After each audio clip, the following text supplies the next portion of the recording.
था और लापरवाह अधिकारी कौन है जिम्मेदार?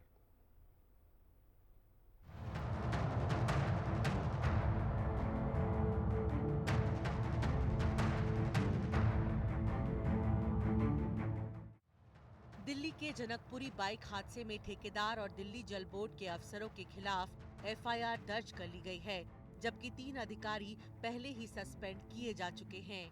जिसमें 22 वर्षीय एक युवक है, उसकी मौत हो गई और यही वो गड्ढा था जिसमें गिरने के बाद उसकी मौत हुई। इसके लिए आखिरकार जिम्मेदार कौन है? दिल्ली जल बोर्ड की तरफ से ये गड्ढा कुछ दिन पहले खोदा गया था और इसी में गिरकर उसकी मौत होने की खबर निकलकर सामने आई। लगातार प्रशासन सरकार की तरफ से इसको लेकर दावे और वादे किए जा रहे हैं, लेकिन देखना यह बेहद दिलचस्प होगा कि जो जरूरी कदम आने वाले समय में इसको लेकर प्रशासन को उठाने हैं वो कदम कब उठाए जाएंगे, क्योंकि लगातार आम आदमी पार्टी इस मुद्दे पर भारतीय जनता पार्टी को घेरती हुई नजर आ रही है।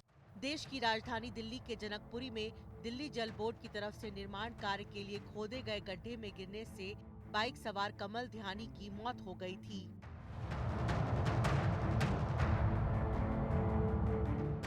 बहरहाल दिल्ली सरकार ने मामले में जांच के आदेश जारी किए हैं।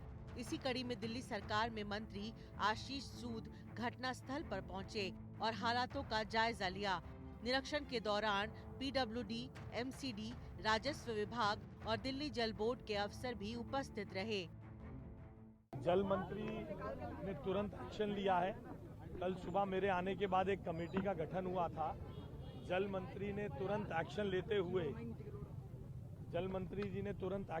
हुए हमने मुख्यमंत्री जी के इंटरवेंशन के बाद उन सभी को जिनके ऊपर लथार्जी का अंदेशा था उन सभी को सस्पेंड किया है और इस साइट पर जो भी कमी थी उसके लिए पुलिस के माध्यम से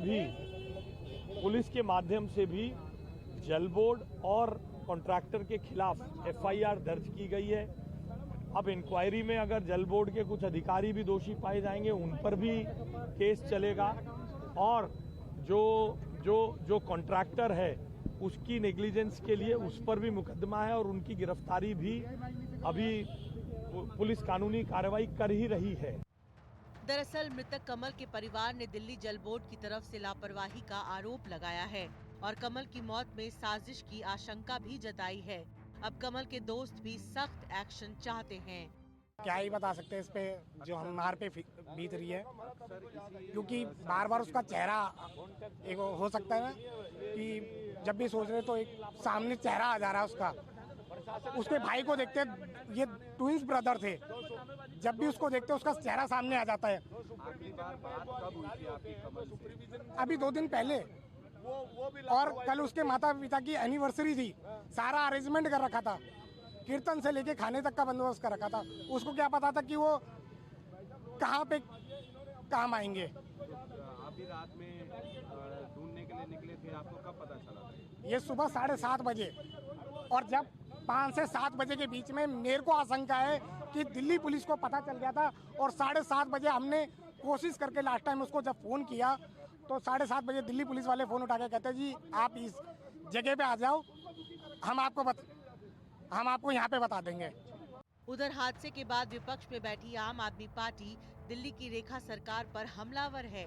आप के प्रदेश अध्यक्ष सौरभ भारद्वाज ने रात को 6 अलग अलग थानों में कमल के घर वाले और मित्र गए, किसी थाने ने उसकी कंप्लेंट नहीं दर्ज की। आपने क्या एसएचओ के ऊपर कोई कार्रवाई अभी तक करी? आपने नहीं करी। पुलिस के पास कमल के फोन की एग्जैक्ट लोकेशन थी। अगर रात को पुलिस वो लोकेशन दे देती तो वो लड़का बच सकता था, मगर आपने उसको मरने के लिए छोड़ दिया। पुलिस ने वो लोकेशन दी और डिलीट क्यों कर दी, ये सवाल मेरा सतीश गोलचा से है। इसके बाद जब प्रत्यक्षदर्शी सुबह वहां पहुंचे उन्होंने बोला वहां कोई बैरिकेडिंग नहीं थी, मगर आशीष सूद वहां पे मौके पे पहुंचे, पुलिस के साथ मिलकर उन्होंने पूरा का पूरा क्राइम सीन ड्रेसअप किया, बैरिकेड लगा दिए गए ताकि लोगों को यह बेवकूफ बनाया जाए कि साहब सारी बैरिकेडिंग थी, वो लड़का पता नहीं कैसे मर गया। इसके अंदर अभी तक पुलिस ने सीसीटीवी फुटेज जो है बाहर नहीं की है। उस पूरी सड़क पे मैं कल गया था, वहां पे कई सीसीटीवी कैमरा है, उनकी फुटेज दिल्ली पुलिस को बाहर करनी चाहिए ताकि पता चले वो लड़का उस गड्ढे तक कैसे पहुंचा। मेरा मानना यह है इस मामले में पूरी तरीके से लीपापोती की जा रही है। पुलिस के कमिश्नर सतीश गोलचा को तुरंत प्रभाव से इस गुनाह के लिए, उस बच्चे के मरने के लिए नहीं, उसके बाद जो लीपापोती की गई उसके लिए, सीसीटीवी फुटेज अभी तक नहीं आई उसके लिए, उसकी लोकेशन नहीं दी गई उसके लिए, उसकी रिपोर्ट नहीं दी गई उसके लिए उनको तुरंत जो है पुलिस कमिश्नर सतीश गोलचा को सस्पेंड करना चाहिए। नोएडा में इंजीनियर युवराज की दर्दनाक मौत के बाद जनकपुरी में कमल की मौत कई सवाल खड़े कर रही है। सवाल कि सोए प्रशासन की नींद कौन खोलेगा। सवाल ये कि देश के युवा बदहाल व्यवस्था का कब तक शिकार होते रहेंगे। और सवाल ये कि विकास के इन गड्ढों में देश का भविष्य कब तक दफन होता रहेगा। जब दिल्ली में इस तरीके की घटना हुई उसके बाद प्रशासन कैसे जागा, वो तस्वीर भी आपको दिखा रहे हैं। आज अलग अलग जगहों पर इस तरीके के रिफ्लेक्टर लगाए गए हैं।